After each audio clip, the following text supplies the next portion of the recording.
আপোনালোকৰ এটা প্ৰশ্ন আগবঢ়াইছোঁ যে অসমৰ প্ৰধান সমস্যা কি।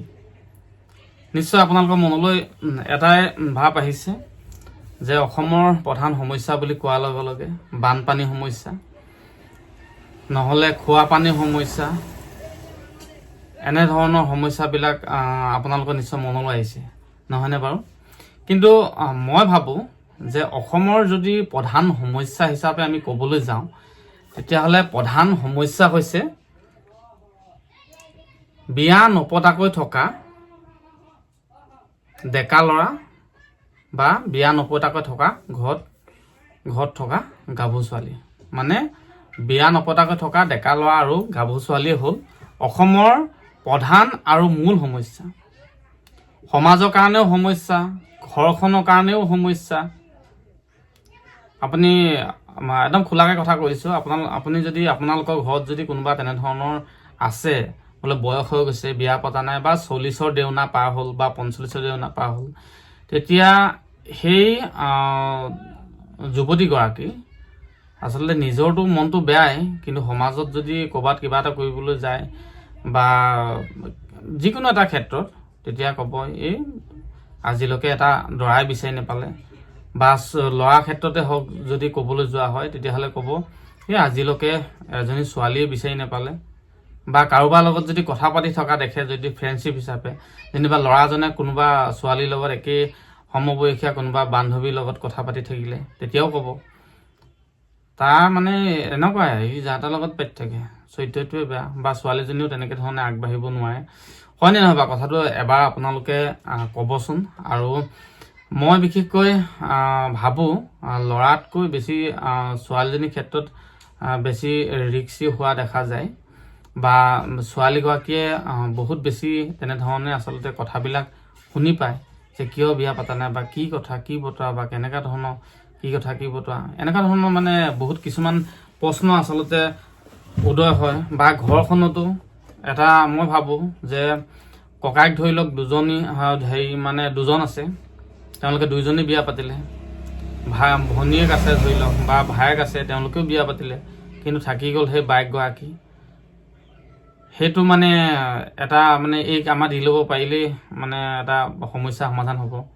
বা এই সেয়া আৰু আমাৰ আছেগৈ, বা মাক দেউতাকো হ'লেও আমাৰ বাকীখিনি হৈ গ'ল, খালি অকল এই ছোৱালীজনীক যদি দি দিব পৰা হয়, বা এই ল'ৰাটোক যদি মানে যেন তেন হ'লেও যদি এজনী যদি গোটাই দিব পৰা হয়, এইখিনি সমস্যা মানে আচলতে হৈ থাকে। মই সেইকাৰণে মানে আপোনালোকৰ আগত ভিডিঅ'টো উপস্থাপন কৰিলোঁ যে অসমৰ যদি এতিয়া জ্বলন্ত সমস্যা হিচাপে যদি আছে, তেতিয়াহ'লে বয়স হৈ থকা এই যে ডেকা গাভৰু বিয়া নপতাকৈ থকা এইসকলেই আচলতে সমস্যা।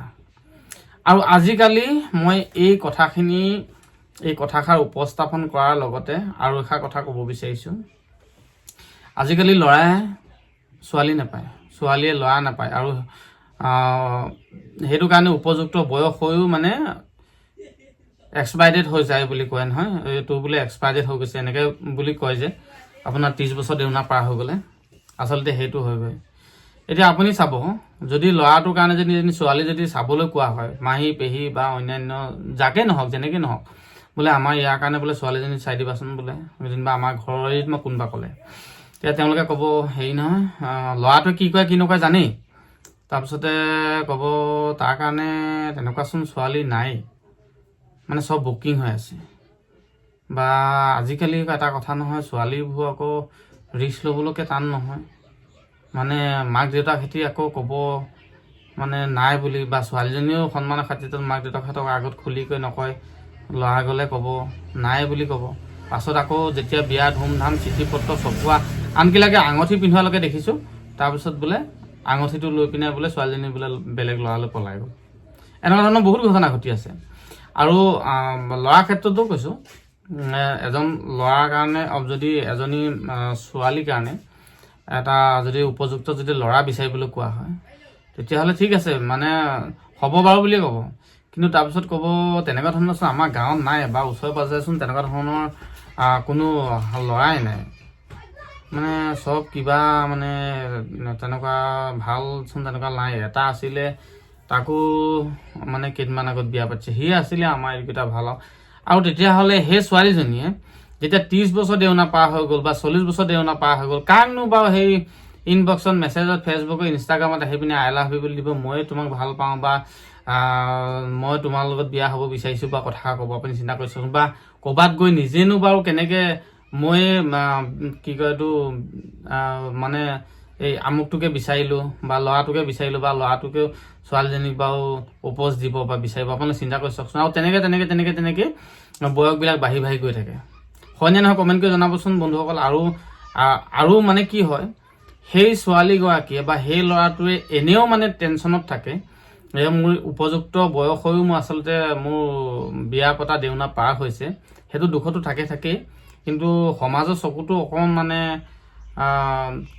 মানে বেলেগ এটা আৰু ভাৱ, যিটো আপোনালোকে বুজি পাইছে, যে ভাবি থাকে যে মানে কি কাৰণেনো বিয়া পতা নাই বা কিনো আমুকে দেখোন বিয়া পাতিলে বা আমুকজনী ছোৱালীয়ে দেখোন ল'ৰা পালে, ইয়াৰনো কি হৈছে কি নাই, এনেকুৱা ধৰণৰ প্ৰশ্নবিলাক উদয় হৈ থাকে। আৰু মই সেইকাৰণে ভাবোঁ যে অসমৰ প্ৰধানকৈ আমাৰ গ্ৰাম্য সমাজত প্ৰধানকৈ সমস্যাটো হ'ল, গ্ৰাম্য সমাজত বুলি কোৱা নাই অসমৰে বুলি ধৰি দিছোঁ, এতিয়া প্ৰধানকৈ সমস্যাটো হ'ল বানপানীটো বানপানী এটা সময়ত আহিব, সকলোৱে সজাগ সচেতন হৈ থাকিব যাব। কিন্তু তাতোতকৈ ডাঙৰ কথা হ'ল যে মানে মোৰ মতে মই ভাবোঁ মানে যাৰ ঘৰত বিয়া নপতাকৈ ডেকা গাভৰু আছে, কাৰোবাৰ দিবলৈ আছে কাৰোবাৰ আনিবলৈ আছে, সেইসকলে আচলতে ভিডিঅ'টো মূল তত্ত্বটো বুজি পাব বুলি মই ভাবোঁ। আৰু হয়নে নহয় কমেণ্ট কৰি জনাব বন্ধুসকল। ভিডিঅ'টো সিমান আছিলে যে মই আপোনালোকক আগবঢ়ালোঁ যে অসমৰ জ্বলন্ত সমস্যা বা কি প্ৰকৃততে ডাঙৰ সমস্যাটো, যে ঘৰত বয়স বাঢ়ি যোৱাৰ পাছতো বিয়া নপতাকৈ থকা ডেকা গাভৰু। গতিকে সকলোকে শেষলৈকে চোৱাৰ বাবে বহুত ধন্যবাদ জনাইছোঁ।